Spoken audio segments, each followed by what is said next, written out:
அனைவருக்கும் இனிய காலை வணக்கம். இன்றைக்கி ஆந்திரா ஸ்பெஷல் பெசரட் தோசை எப்படி செய்யலாம் அப்படிங்கிறத பற்றி தான் இந்த வீடியோவில் பார்க்க போகிறோம். பெசரட் தோசைங்கிறது பாசி பயிரை சேர்த்து செய்கின்ற தோசை தான் பெசரட் தோசை. இந்த மாவை அரைச்ச உடனே சுட்டோம்னா நல்ல டேஸ்ட்டாகவும் மணமாகவும் இருக்கும். அதாவது புளிக்க வைக்காமல் உடனே செஞ்சால் தான் நல்லாயிருக்கும். புளிக்க வச்சு செஞ்சோம்னா நார்மல் தோசை மாதிரி இருக்கும். இப்போ அதுக்கான ரேஸியை பார்த்துடலாம். ஒரு சின்ன டம்ளரில் கோபுரமாக பாசிப்பயிர் எடுத்திருக்கேன். அதே அளவுக்கு இட்லி அரிசி எடுத்தாச்சு. அதில் பாதி உளுந்து, அரை டீஸ்பூன் அளவுக்கு வெந்தயம், இதையெல்லாம் ஒரு பாத்திரத்தில் போட்டாச்சு. நல்லா 2 தடவை கழுவிட்டு நல்லா நிறைய தண்ணி ஊற்றி 8 மணி நேரம் ஊறட்டும். அதிகபட்சம் 8 மணி நேரம். அப்போ தான் நல்லா ஊறி வரும். இந்த மாதிரி ஊறி இருக்கணும். மாவும் உங்களுக்கு நல்லா உபரியாக கிடைக்கும். இப்போ 8 மணி நேரம் கழித்த பிறகு இந்த தண்ணியெல்லாம் நம்ம வடிகட்டிடலாம்.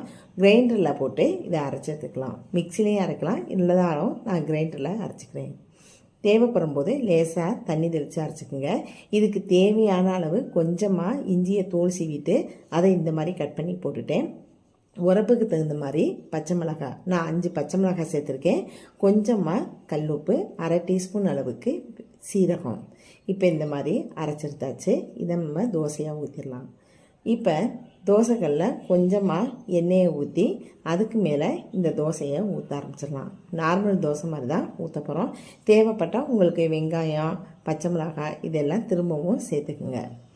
இந்த மாதிரி ஊற்றியாச்சு. இது ரொம்ப கெட்டியாக இருக்குதுன்னு நினச்சிங்கன்னா கொஞ்சம் தண்ணி சேர்த்து சுட்டுக்குங்க. இப்போ சுற்றி நல்லெண்ணெய் விட்டாச்சு. இது வெந்த பிறகு அதை அப்படியே நம்ம திருப்பி போட்டுடலாம். இப்போ பாருங்கள் நல்லா வருது, அதாவது ஒட்டலை நல்லா வருது. இப்போ பாருங்கள் திருப்பியும் போட்டாச்சு. சூப்பரான சுவையான பெசரட் தோசை ரெடி ஆயிடுச்சு. இதை நீங்களும் செஞ்சு பாருங்கள். தேங்க்ஸ் ஃபார் வாட்சிங்.